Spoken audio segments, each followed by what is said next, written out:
tugenda kudda mu kooti tulabe biki ebiriyo. Dr. Kizza Besigye anaagusimattuko oba nedda, kubanga mu kooti talinaamu yadde amuwolereza, talinaamu yadde ye mwennyini taliimu, atalinaamu looya, ate gugenda mu maaso. Kyokka obujulizi bwe baleeta bukambwe. Kati ebyo tugenda okwongera okuba nti obaoliawo tulaba nate mu ssaawa yaffe eno ey'okubiri nga bwegenda okuba nti etambula. Wabula nkujjukiza Annual Muslim Run 2026 jangu tumalirize bye twatandika, nate emisinde gya Annual Muslim Run gikomyewo nga ku mulundi guno tudduka okumaliriza administration block y'ekifo ky'abaana baffe abatalina ayamba ekya Shukran Babies Home ennaku z'omwezi nga 20 September omwaka guno gwennyini gwe tulimu. Tujja kuba ali ku cricket ground Rugogo. Jangu ofuna akajoozi mw'onaddukira osobola okuba nti okafuna ku mitwalo 3 gyokka. Obujoozi bwafulumye dda, jangu okanone ka mitwalo 3 gyokka. Kasange wano ku reception eya Power of Africa Radio ne ku Islamic Box Center.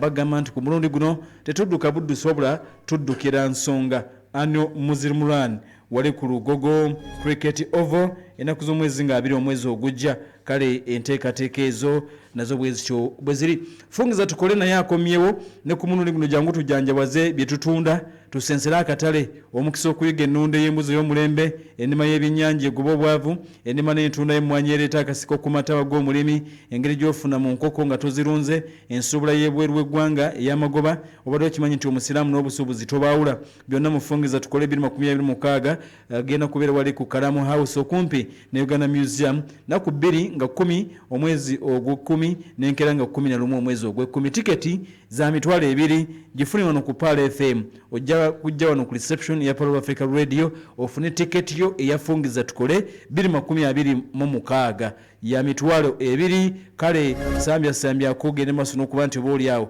ogifuna bulungi nnyo. Osobola n'okugenda wali ku Infinity Beauty Home ekyengera ne ku Islamic Box Center ojja kuba ofuna bulungi nnyo. Tiketi yo egenda okwingiza mu Fungiza tukole omwaka 2026. Tulina Modus Management Services nga bulijjo bali bukoto ekizimbe ekiyitibwa Kamule.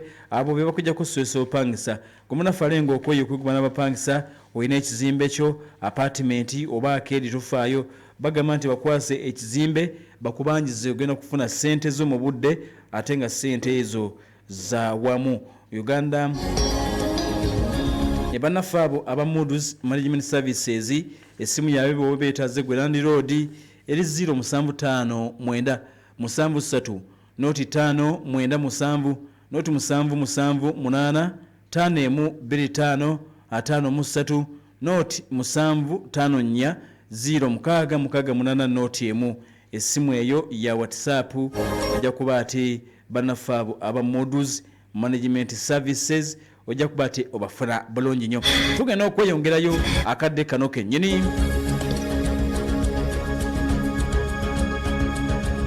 Katweyongerayo akadde kano kennyini n'ensonga nate eza wano Nepal FM tuli ne MTN. The Inside Story. Inside Story. Ensonga y'omunda tukutambuze ziyonna mu bbanga ttono nnyo. Amawulire n'okwekennenya ensonga ssemasonga mu program The Inside Story. Ensonga y'omunda ekutuusibwako MTN. Everywhere you go.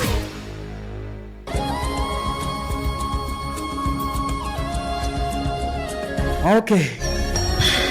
Yezo omukugu tutandise n'amawulire aga wano era nga omuduumizi w'amagye ga kuno ye CDF General Muhoozi Kainerugaba akakasizza okwatibwa kwa Matthew Bagonza omukungu okuva mu kitongole ekiyitibwa PASAID.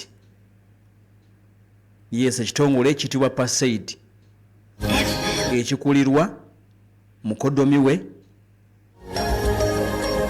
Odrek Rwabogo akwatiddwa ye Matthew Bagonza. General Muhoozi akoze confirmation nti Bagonza bamukutte. Ono senior official okuva mu kitongole ekyo ekiyitibwa Presidential Advisory Committee on Exports and Industrial Development era muyambi wa ku lusegere nnyo eri Odrek Rwabogo akulira ekitongole ekyo. Jeno Muhoozi akakasizza nti ono amuyina n'ekifaananyi kye ng'ali shirtless nga tayambadde essaati n'akifulumya. Nga Jeno Muhoozi tannaba kakasibwa kukwatibwa kwa mukulu ono Matthew Bagonza, reports zabadde zategeezezza dda nti abakulu babadde basazeeko amaka ge mu bitundu by'Entebbe. Kati oluvannyuma Jeno Muhoozi n'avaayo n'akakasa nti ono yakwatiddwa, bamulina. Mu kaseera kano waakuumirwa tewamanyiddwa era bamuvunaana musango ki nawo tegumanyiddwa. Ono yakulira eggwandiisizo ery'ekitongole kyenkubuulidde ekya Pasaid era badde akola ne Odrek Rwabogo mu mirimu gy'abadde akola. Now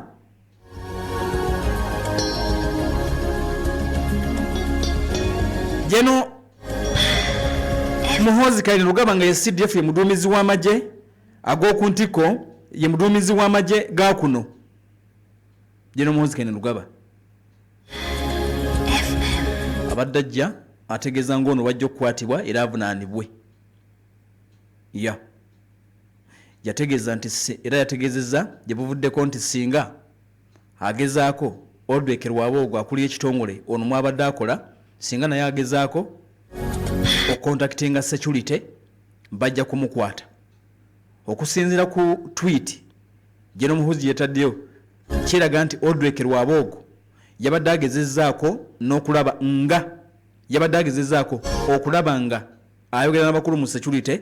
Jeno Muhoozi n'amulabula n'amugamba nti wookiddiramu nawe ngenda kukwata. Kakati bino byonna nga tebinnabaawo, General Muhoozi Kayini Lugaba yabadde yategeezezza dda n'agamba nti Pasaid is an illegal organization, kitongole ekitaliiwo mu mateeka. N'agamba nti kino omulimu gwakyo omukulu kubba ssente za gavumenti. Tugenda kutandika okukwata bammembazi baakyo mangu ddala, era kirabika nga baatandise lwa nsonga za kubba nti ssente za ggwanga. Kati nti omu olwedde bamulina, kifaananyi kyateekeddwayo. General Muhoozi n'agamba nti ono amuyina. Wabaddewo obutakkaanya obuzze buwulirwa wakati w'omuduumizi w'amagye ga kuno Jeno Muhoozi Kayini Lugaba ne mukoddomi we gwe bayita Odrek Rwabogo. Rwabogo ono gwe twogerako yawase muwala w'omukulembeze w'eggwanga gwe bayita Patience, mu kaseera kano Bishop, era yakulira ekitongole kino ekiyitibwa Pasaid. Jeno Muhoozi muduumizi w'amagye era mutabani w'omukulembeze w'eggwanga. Pasaid eno gye twogerako yatandikibwawo Jeno Museveni yennyini. Jeno Museveni yatandikawo Pasaid mu Maachi w'omwaka 2022.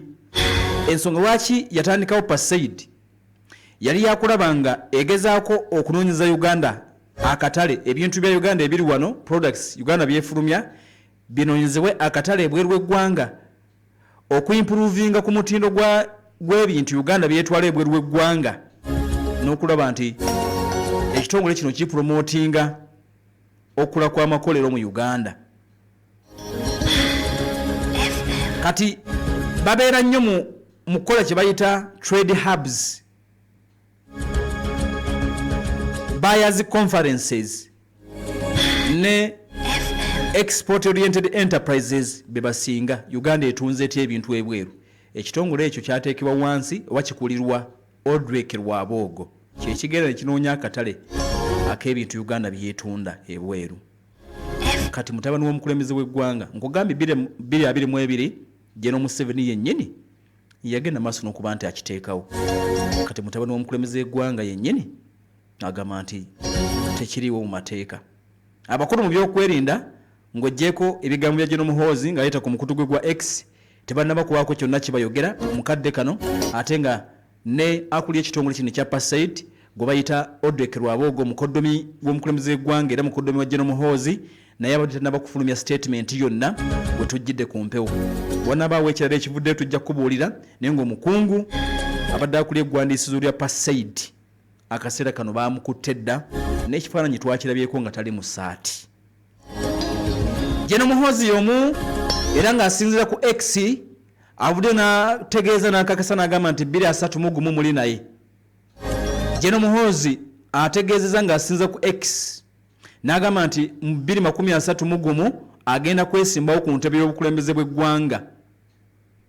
N'ategeeza nti kitaawe General Yoweri Kaguta Museveni yakikonyeemu dda stamp era yagenda okubeera campaign manager.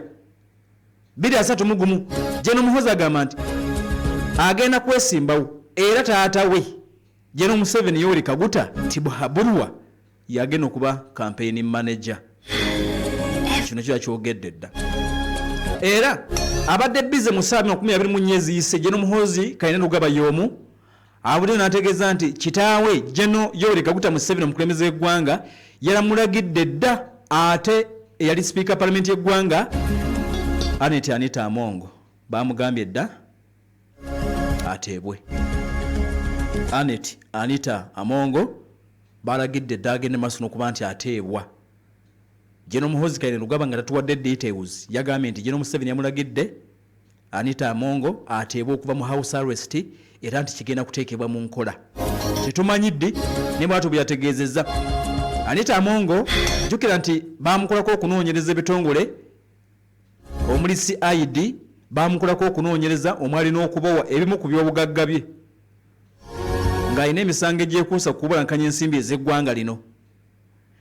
Bannansi nga babadde balindiridde nnyo ono lwagenda okutwalibwa mu kooti kubanga lwa abakungu abawerako abaali mu palamenti y'emu yali akulembera abaatwalibwa mu kooti kati nga ensi yonna erinze Amongo agenda ddi mu kooti. General Muhoozi agambye nti agenda kuteebwa okuva mu house arrest gy'abaddemu. Pal FM ekkula eri omuntu wa bulijjo webale nnyo okuleka nti okyatugoberera wonna w'oli akadde kano. Kati ezo ensonga ezitambulira ku muduumizi w'amagye ga kuno General Muhoozi Kayinani Lugaba. Nga tugenze mu kooti ku nsonga za Dr. Kizza Besigye. Kooti enkulu ng'ekulubirizibwa mu Kampala ng'ekubirizibwa omulamuzi Emmanuel Baguma olunaku olwalo eddamu okwetegereza obujulizi obw'obutambi wamu n'amaloboozi obwaleeteddwa omujulizi omukulu Andrew Wilson. Obutambi buno baatandise buwulira lunaku lwajjo naye nga tebuwulikika bulungi. Yabagamba ku Monday nti ku Lwokubiri ngenda kuleeta obulikiriya. Fine obwajjo bwe yaleese vidiyo yabadde kiriya naye nga sitiru amaloboozi tegawulikika bulungi.